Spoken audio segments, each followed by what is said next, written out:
Los titulares de la Secretaría de Hacienda y Crédito Público, Pemex, la Procuraduría Federal del Consumidor, Comisión Federal de Competencia Económica, así como de la Comisión Reguladora de Energía, acudieron a la Cámara de los Diputados, al Salón Legisladores de la República, para explicar a los integrantes de la Comisión Permanente razones e implicaciones del proceso de flexibilización de los mercados de las gasolinas y el diésel.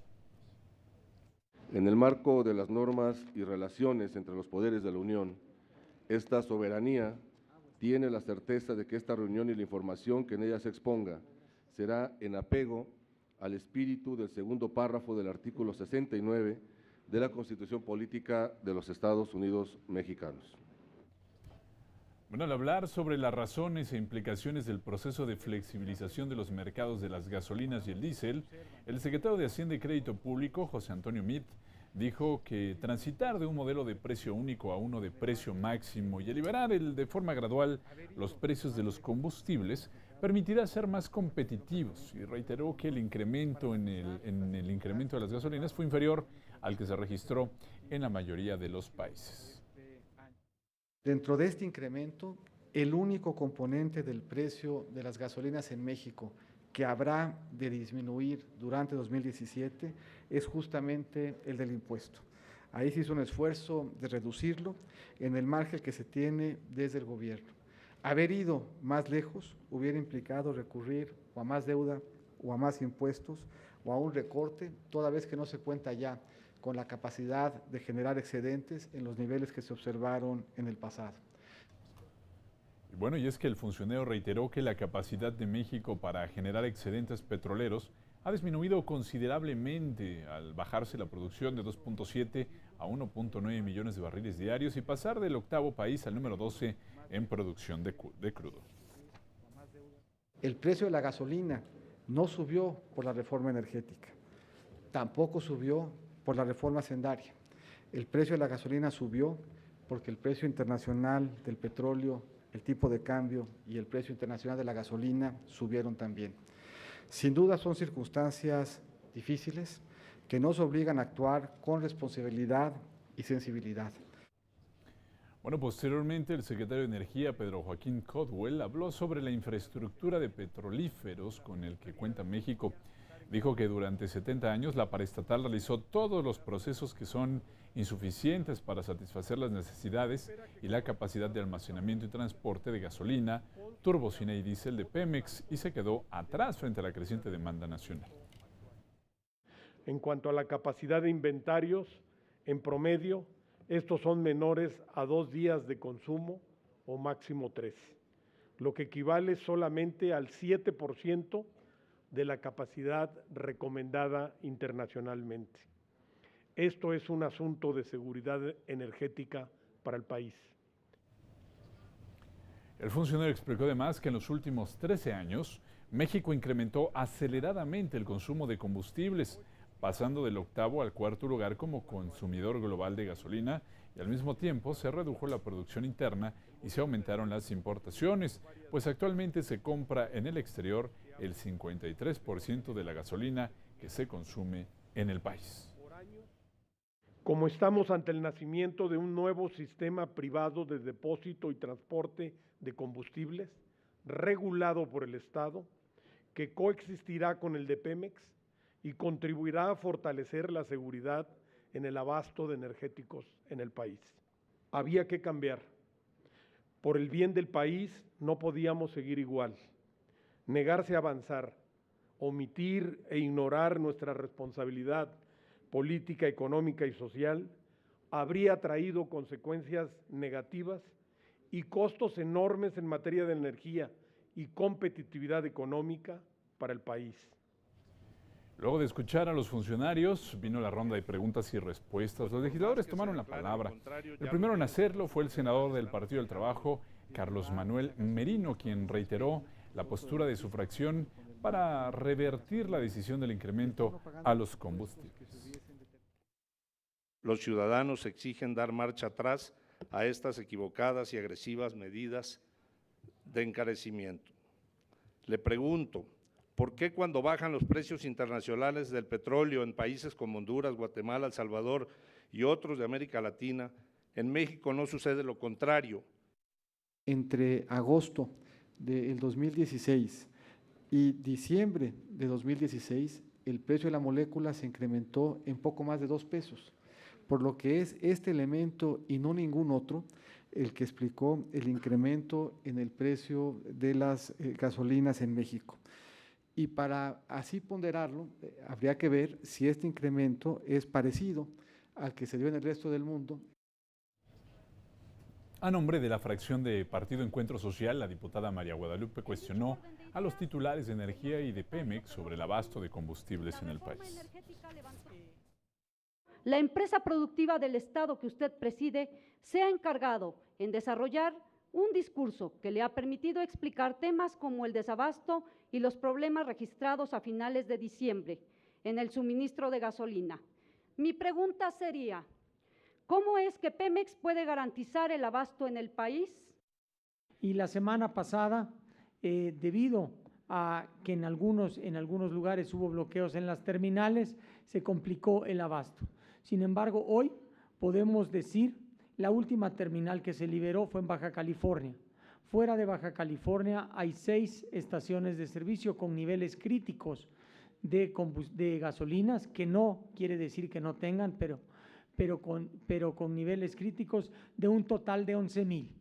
Así que prácticamente el abasto está completamente garantizado en el país, es arriba del 99%. El grupo parlamentario de Nueva Alianza cuestionó a los funcionarios sobre la política tributaria, régimen fiscal de combustibles y el mecanismo que implementará el gobierno para conocer la diferencia de costos en cada región del país.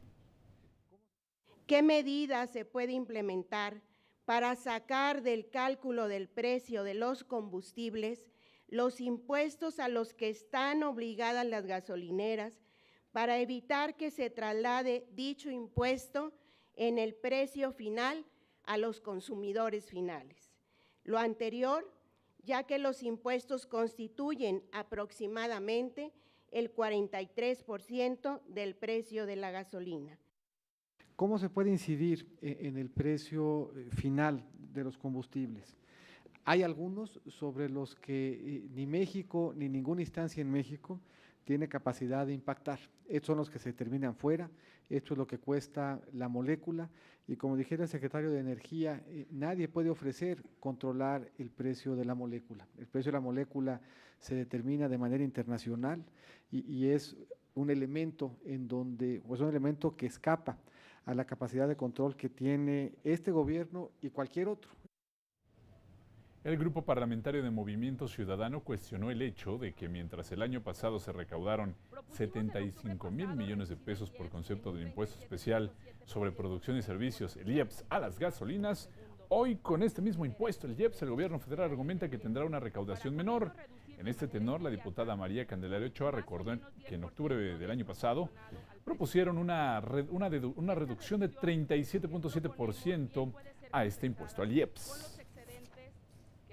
Para con ello reducir de manera inmediata un más o menos 10% desproporcionado al precio de las gasolinas.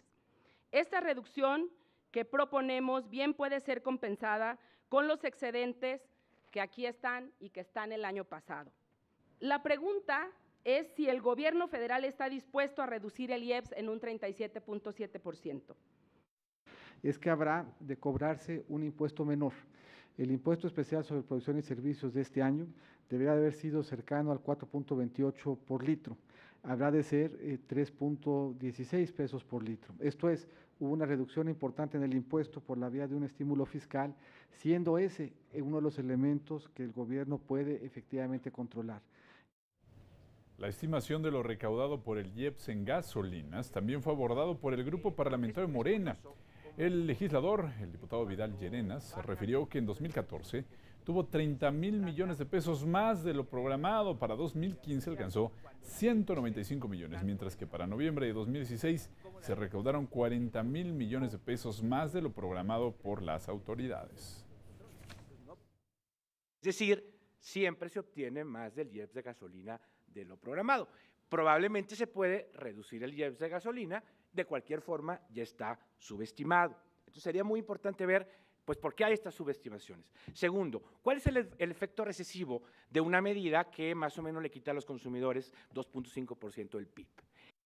El consumo de gasolinas per cápita en México se ha incrementado de forma muy importante. Es poco previsible que el mercado de gasolinas crezca este año al nivel al que lo hizo el año pasado y por lo tanto que supere el 2% implícito en el cálculo de recaudación para el 2017.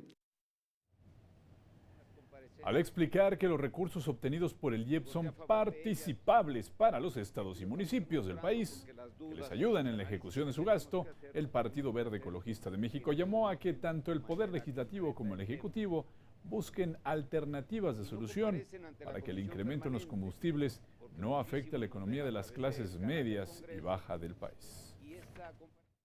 Si hay un estímulo para el diésel en el sentido de que los transportistas puedan hacerlo efectivo, ¿cómo funciona este? Y si esto no se puede hacer extensivo también para aquellos transportistas que utilicen gasolina y sean transportistas también que sean parte de la formalidad. El transporte en México tiene, como cualquiera que utilice las gasolinas como insumo, la posibilidad de deducirlo. Eso quiere decir que para todo el sector formal que utilice gasolinas o diésel, la tercera parte, poco más del incremento, se reflejará en mayores deducciones y por lo tanto no impactará ni presionará su balance. El senador del PRD, Luis Humberto Fernández, afirmó que el aumento en el precio de la gasolina y la reforma energética son dos elementos que se encuentran vinculados, junto con el componente de la utilidad que se obtiene con el negocio de la venta de los combustibles. El dilema de fondo es, ¿qué es la prioridad para el gobierno? ¿La utilidad de los gasolineros o la economía popular? Frente a esto, un gobierno que a veces pareciera que confunde el libre mercado con ser funcional a la codicia de los mismos intereses de siempre, con una obsesión por encontrar las pequeñas cosas que cuentan mucho, pero que no se ven los intereses nacionales.